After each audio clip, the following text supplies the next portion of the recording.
could spread your love? What if you're sweet? Hi guys, so my baby girl turns 2 in a couple of weeks, and I thought it would be a good idea to show you another one of these what I eat in a day to maintain my milk supply for the past 2 years. I'm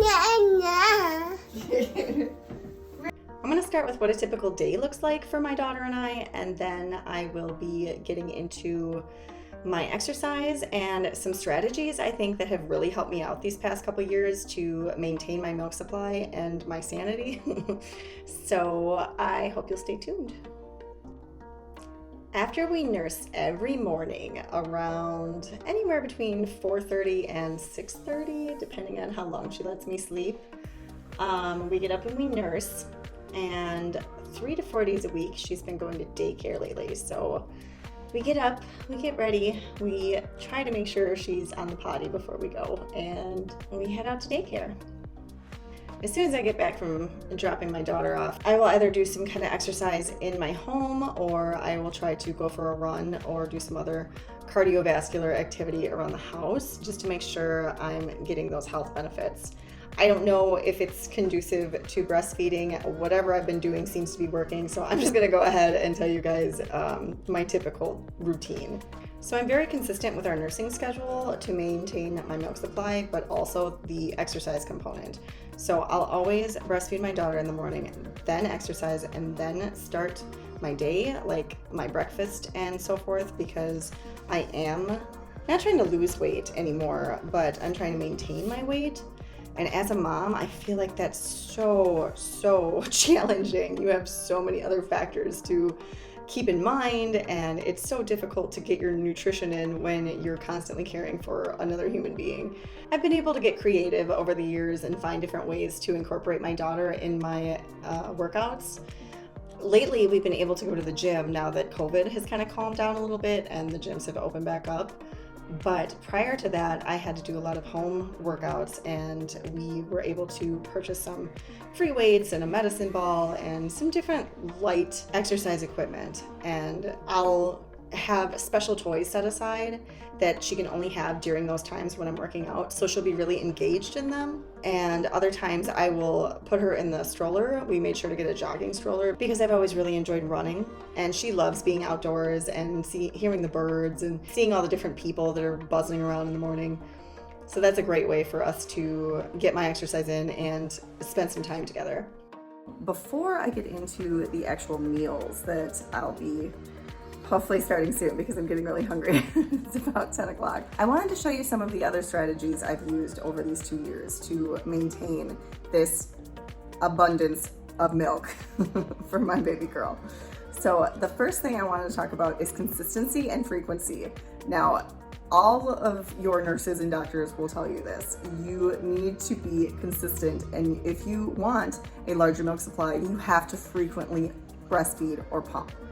I have kept my handy little pump this entire time. It actually broke once and I had to get another one because I use it so much. I used to pump 4 times a day at work when I first came back from maternity leave. And then that soon dropped down to 3. And now as a stay-at-home mom, I'm currently doing about 2 per day, and then 1 nursing session in the morning. So 3 nursing sessions currently. We just dropped down to 3 and it feels so good. The end is near. I can finally see the light at the end of the tunnel. This has been quite the journey. And I so respect and admire anybody else who is going through this process, because it truly is the most altruistic, selfless, but beautiful thing you will ever provide another human being. And that human being just happens to be your adorable little baby that so deserves it. So consistency and frequency. Even if you don't feel like it, just pump. Even if you don't feel like it, just breastfeed. You'll be glad you did later. The next thing I want to talk about is stress management. This does not get talked about enough. So for me in particular, I use meditation and social support. I will always call somebody. I have my go-tos whenever I just want to scream, or I'm just, every mom has those moments where they're like, I can't do this. I don't know why I became a mother. I'm not cut out for this stuff. But you are. Everybody has these thoughts. Everybody has these feelings. You just have to find a way to deal with them. So Beyond meditation and social support, I'm an avid exerciser. It's so important to do these things for yourself, so you have that time to wind down and to remember what it is that you enjoy outside of being a mom. You can reclaim your identity, so to speak. And the third thing I want to talk about is obviously a healthy, whole foods, plant-based diet. I have been on this diet for about 6 years now, and it has made a world of a difference in every area of my life. I cannot say enough good things. I want to dispel any misconceptions about the presumed inadequacy of a plant-based diet when it comes to pregnancy or nursing, because not only was I whole food plant-based for this entire 2 years of lactation, but I was also plant-based during pregnancy. My baby girl is perfectly healthy. She's never even had an ear infection. She's had 2 fevers and they were easily mitigated. So no allergies that we know of, no doctor's visits. I mean, obviously for her well baby visits and such. But I want to reassure you, to whatever extent possible, that this diet is 100% adequate. No, I am not a dietitian, but feel free to ask any available dietitian. They'll be happy to corroborate. But I will say 2 things about this diet. Number 1, it's important on any diet when you're breastfeeding to get enough calories. So this would entail a lot more starches, like the grains and legumes, as opposed to just tons of fruits and vegetables that are super low in calories. But what's really great about this diet is that it's high in micronutrients, which means you're gonna get all those wonderful vitamins and minerals and antioxidants and phytochemicals that your baby is gonna use to grow and thrive on. So you can absolutely maintain a healthy milk supply by means of a whole foods plant-based diet. Okay, so let's start with today's breakfast. All right, so I always start my day a little unorthodox, but I like to get my greens and my veggies, your beans, plenty of garlic, turmeric, pepper, onion powder, garlic powder, and then I have some cumin and red pepper flakes. So I'm just gonna steam all this up in my little Instant Pot here. So I'm gonna put just enough water to cover the bottom of the pan. I'm gonna put a little more in there.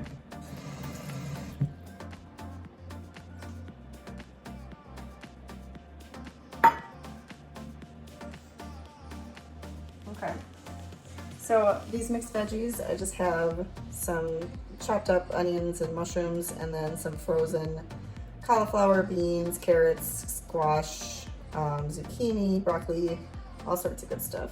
I'm actually gonna get out my larger pressure cooker. So this is the 3-quart, this is the 8-quart.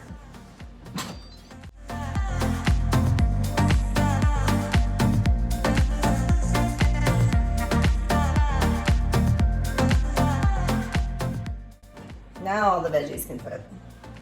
I'm also going to put the edamame, the garlic. It's about maybe a tablespoon. I'm big on garlic. Let's see here. And then seasonings.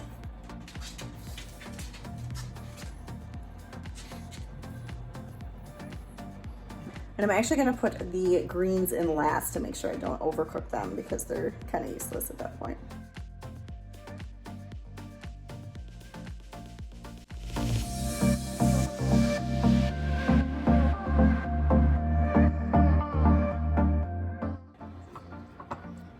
Make sure the valve is all the way over, and I'm just going to hit vegetable, and just gonna move this down a bit. I'll start with 5 minutes since we have the greens that I'm going to be adding. So I've consistently read that oatmeal is like the #1 food to increase your milk supply. So I've probably eaten oatmeal just about every morning since, I want to say since I was pregnant, but since probably even prior to getting pregnant. So I have no idea if it's made any difference on my milk supply, but why not continue it if it's working and it tastes delicious and it's super good for you. So I'm going to get my oatmeal ready while the veggies are cooking. So I always put berries on my oatmeal, and lately I've been making cold oatmeal because I recently learned that flax and chia are super oxidative, so you can't really grind them and then expose them to something like heat because it loses its beneficial properties, its ALA components, so the fatty acids that I'm eating them for in the first place. So as a vegan, it's super important. As a breastfeeding vegan, it's even more important to make sure you're getting enough of those omega-3s, which you can always find in flax seeds, chia seeds, walnuts, hemp seeds, and things like dark leafy vegetables. If you do consume animal products, these are abundant in fish, as well as some in eggs. But you definitely want to stay away from those types of foods if you want to refrain from those heavy metals that you find in fish and the cholesterol that you find in eggs, as well as the biological components in both of those sources of omega-3s. With plant sources, you can't go wrong. You get all the benefits and none of the disadvantages. All right, so I'm going to start my oatmeal. I always keep plenty of oatmeal available for my family. We eat this pretty much every morning. So I'll just make a big batch the night before, and then that batch will usually last us the majority of the week. I'll usually make 2 altogether. So I just like to use a little bit of oatmeal, and then the majority is berries.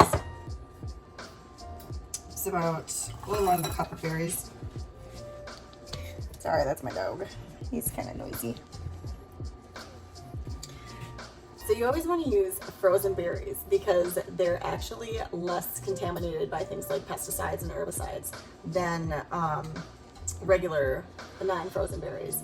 If you are buying organic, it really doesn't make a difference. But it is wintertime in Wisconsin, so we have ourselves frozen berries.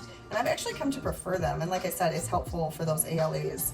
You're not destroying their beneficial components when you put them in your oatmeal. I do heat this in the microwave for about 40 seconds just to kind of loosen things up and make it nice and creamy, but it's not hot. It's still nice and cold because the frozen berries keep it super cold. So while that cooks, I'm going to put 2 tablespoons of chia seeds in my coffee grinder and grind these up. By grinding up your seeds, you make it easier for your body to absorb those nutrients. All right, so here's my berries and my oatmeal. And here I have some cinnamon, nutmeg, ginger, allspice, and ground cloves. Not only does this give some great flavor, it's kind of like a pumpkin spice or like a gingerbread flavoring, but it also provides a buttload of antioxidants. Cinnamon in particular, as well as ginger, have been used for centuries as medicinal properties. So after that's mixed, I will add my chia. See, it's nice and browned. So now you just blend it all together. What's great about chia seeds is that they absorb everything around them, all the moisture. So it makes almost like a ice cream doughy consistency. So it's like you're eating dessert for breakfast. And there you go.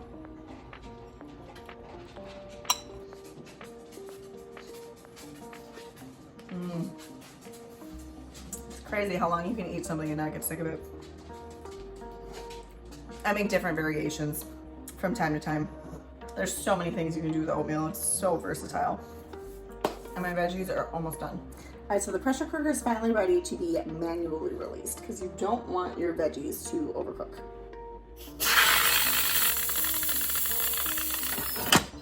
So here are my steamed veggies.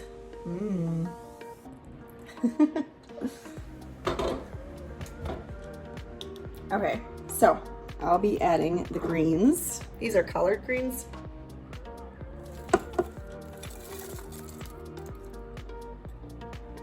All right, so I'm just gonna let these sit for a little while. As you can hear, there's plenty of steam left in there. Remember, you don't want to overcook your greens because you'll dramatically reduce the micronutrient profile. Sorry if I'm a little out of it today, guys. I'm still potty training my baby girl. It's month 3 now, and I was up 4 different times last night to get her out of bed, sit her on the potty, only for her to yell at me every single time. It's so hard to determine when you should get them up and when you should let them sleep, because every time I let her sleep, I have another load of laundry to do. But every time I let her use the potty and she doesn't use it, then I'm waking her up, messing up my sleep and her sleep. So if you guys have any tips for very tired mamas who are trying to potty train their babies, please let me know. She's doing great, don't get me wrong. It's just night times tend to be tricky. We wanted to do everything at once, so it's gonna take some effort, just like anything when it comes to parenting, but this is a whole new kind of sleep deprivation. It's kind of like being pregnant again. Okay, so the greens have sat for about 8 minutes or so. Now they look perfectly done.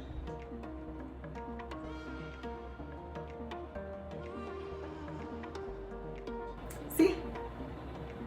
Yes, I'm going to eat all of this. Nicely done. I'm always a little skeptical when I put stuff like this in the pressure cooker since, you know, certain things take longer to cook than others, but this one turned out really nice. Okay, so lastly, I'm going to add some ginger. Just to sprinkle it over the top. Adds a little kick.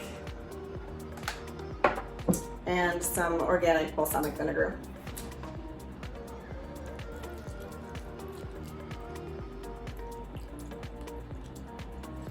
There we go. And that is the rest of my breakfast. It's a little hot, but it smells delicious.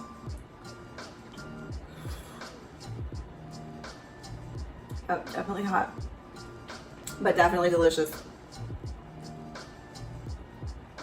If you've never had vegetables for breakfast, I highly recommend it.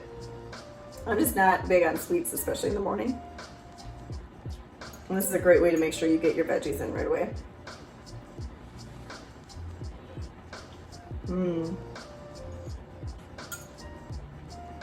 If you guys are interested in a pressure cooker, I'll link both of those below. The Instant Pot, the 3-quart that I have, tends to be better for my daughter. I cook a lot of her dishes in there, especially grains and beans. But the larger pressure cooker, I tend to use for myself or when I'm batch cooking and such. So it's really handy to have both. And you honestly cannot live a healthy lifestyle without these things.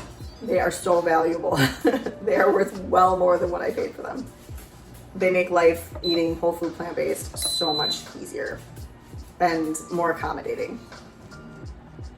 I actually got that 3-quart pressure cooker to travel with. So I take it on airplanes and on vacation, and I can have steamed sweet potatoes anywhere I go. It's fabulous. All right, guys, I'm gonna finish this up, get some work done, and I'll see you for lunch. I just want to mention real quick, because I do live in a colder climate, I take vitamin D supplements in the wintertime. My daughter's pediatrician recommends these 125 micrograms, which are 5,000 IUs. And this is specifically D3. It's a vegan version of the vitamin D.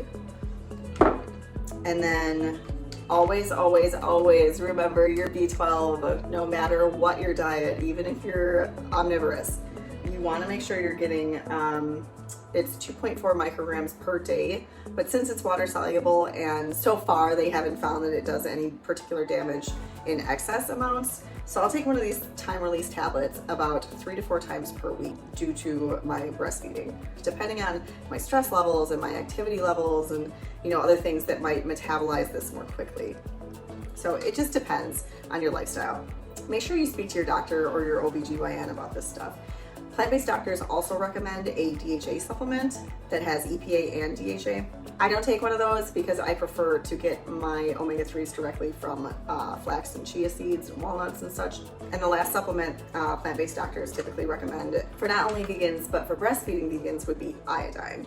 I used to take an iodine supplement when I first started breastfeeding, and it didn't really seem to make any difference in my levels when I get my blood checked, so I currently am not taking an iodine supplement. But again, speak with your doc because everybody's different. Everybody converts vitamins and minerals differently in their body. Everybody utilizes them at different rates, and due to genetic variations and such, you just never know what's going to be right for your specific physiology.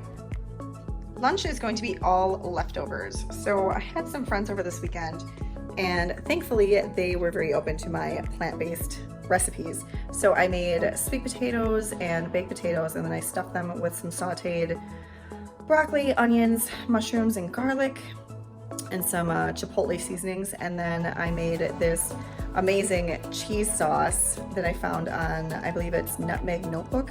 It's just carrots and potatoes, and then you mix in a bunch of different spices and a bunch of nutritional yeast and some oats, and you come out with a cheese sauce. So we'll see how that tastes 2 days later. I also make a batch prep salad every week. If you want the video on how I batch prep my salads, I will link that above. So I also have my usual batch prep beans. These are just some red beans I cooked yesterday. I'll be throwing on top of the sweet potato as well as some pumpkin seeds. And here's the cheese sauce that's left. See, actually looks like cheese sauce. Kind of tastes like it too. All right, I'm gonna put this together.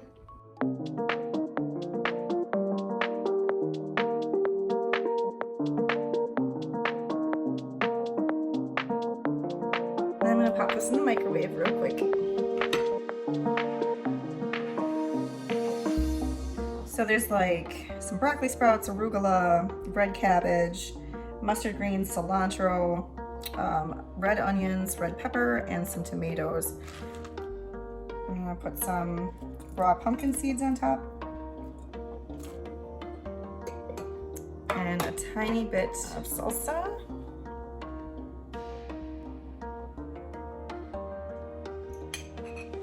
As well as some cayenne pepper. Ever since I got pregnant, I just cannot get enough spice.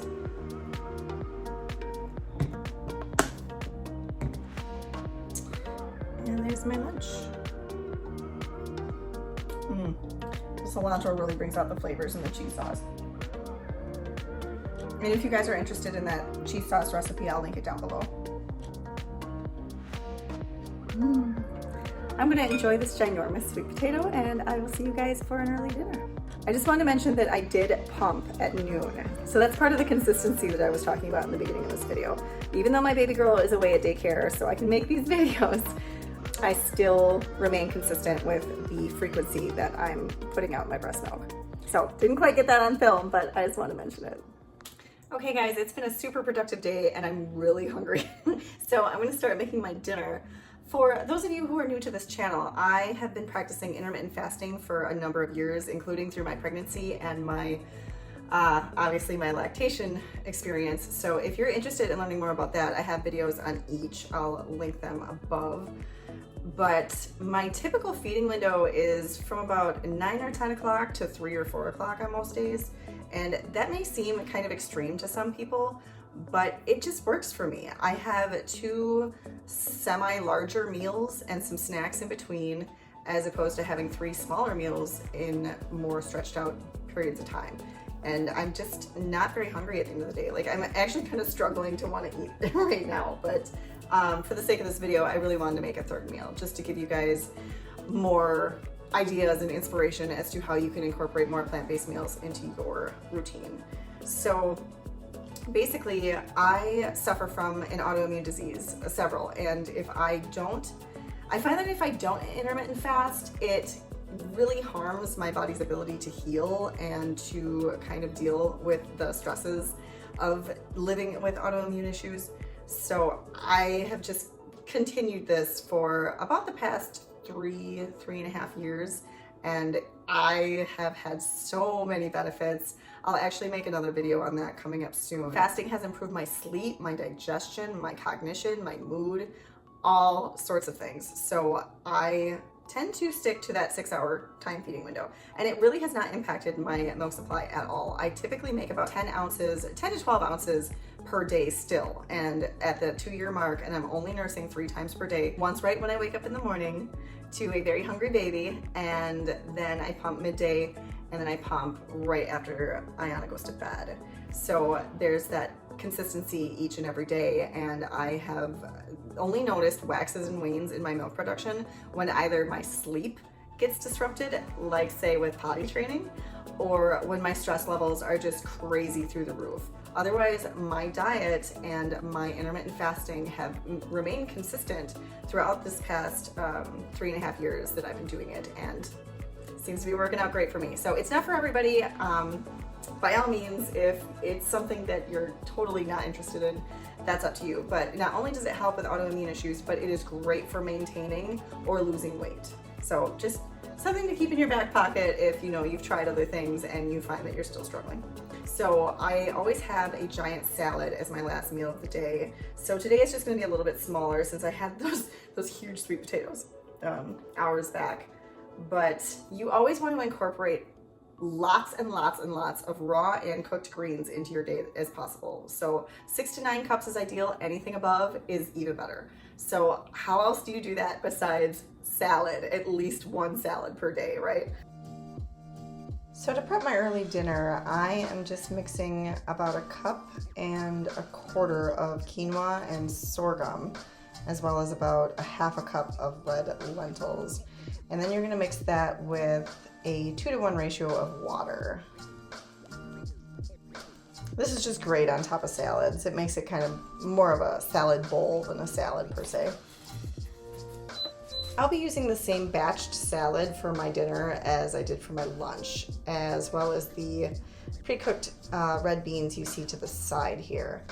And then instead of using chia seeds, I ground up about 1.5 tablespoons of flax. These will not only provide you with those omega-3s, but they'll also help to absorb the other nutrients in the salad. So I must have made this salad about 5 days ago. And as you can see, it's still super fresh. It's just a matter of maintaining the moisture content, or should I say, maintaining the lack of moisture content. So I'm gonna put these ground flax seeds kind of in the middle. So the heat from the grains that I'm gonna include does not compromise the nutrient profile of these fatty acids inside the flax seeds.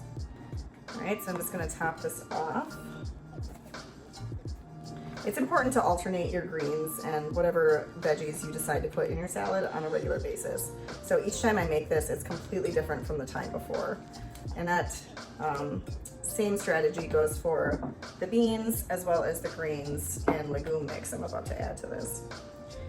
So let's go ahead and add some of these beans. I already had a lot on the sweet potatoes, so I'm not gonna add too much. Okay, then we have all these wonderful seasonings.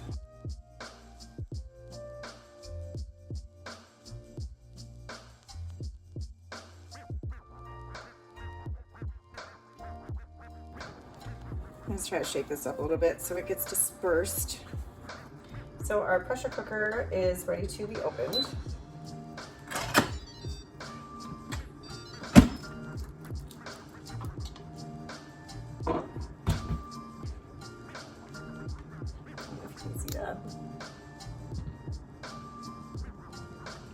There's the quinoa, the sorghum, and the red lentils. So I'm just gonna top my salad with a little bit of this. And then we have some organic balsamic vinegar. I typically use for the dressing.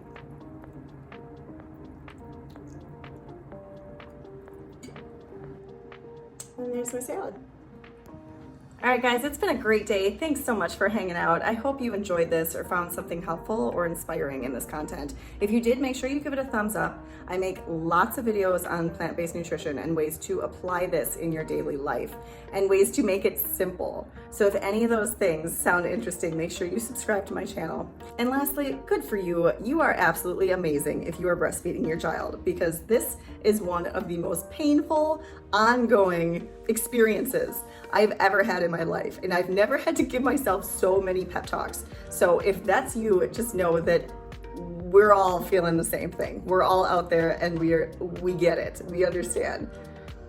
It doesn't make it any easier, but regardless, I hope this video in some way, shape, or form motivates you to continue going with your breastfeeding. There's nothing more special and crucial than providing breast milk for your baby. So I'm gonna go eat this delicious looking salad and I'll see you guys in the next video.